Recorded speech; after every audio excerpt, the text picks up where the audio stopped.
Chers VipTubers, bonjour! Aujourd'hui, je viens vous présenter le premier tome d'une série, Les Enfants du Souffle-Rêve d'Anthony Perrault. Anthony Perrault, auteur aux multiples talents et vivant dans le Berry. Il est déjà connu pour avoir mis en valeur notre patrimoine régional par la publication d'ouvrages de photographie. Il a notamment publié des ouvrages sur les pierres jaumâtres, la vallée noire ou encore les intérieurs secrets en Berry. Ce premier tome, intitulé « Le garçon sans pouvoir », nous raconte la vie de Malo, jeune adolescent, vivant dans une bourgade au bord de l'océan.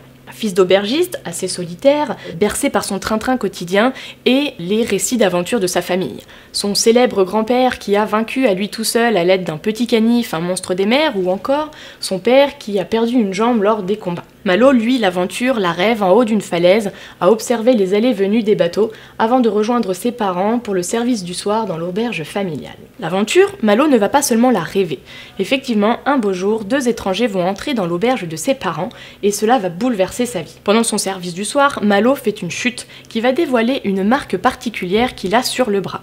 Il va alors découvrir que cette marque n'est pas simplement la trace d'une maladie infantile comme ses parents lui rabâchent depuis sa plus tendre jeunesse, mais qu'elle est une marque qui fait de lui un enfant du souffle-rêve. Malo plonge alors bien malgré lui dans cet univers du souffle et embarque sur un des navires qui le faisait tant rêver pour le sanctuaire du souffle-rêve, lieu où des enfants présentant comme lui une marque étrange sont doués de pouvoirs surnaturels et magiques. Ils peuvent voler, contrôler le feu, dupliquer les objets.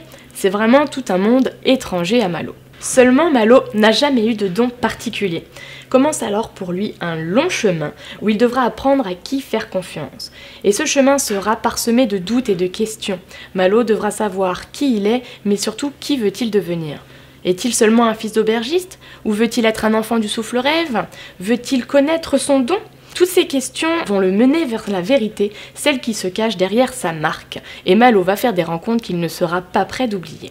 Ce premier tome nous fait la promesse d'une suite riche en découvertes et en aventures. Les descriptions que fait l'auteur sont un véritable plongeon dans le nouvel univers de Malo. Il va ravir notre imagination de jeunes lecteurs mais aussi de moins jeunes. Et pour satisfaire encore plus notre curiosité, une page Facebook et un site sont totalement dédiés aux univers de Malo. On peut y retrouver des cartes, comme celle présente au début de cet ouvrage. On peut également y retrouver des illustrations et des descriptions de chacun des personnages, des détails sur les lieux et les événements qui se passent dans le récit.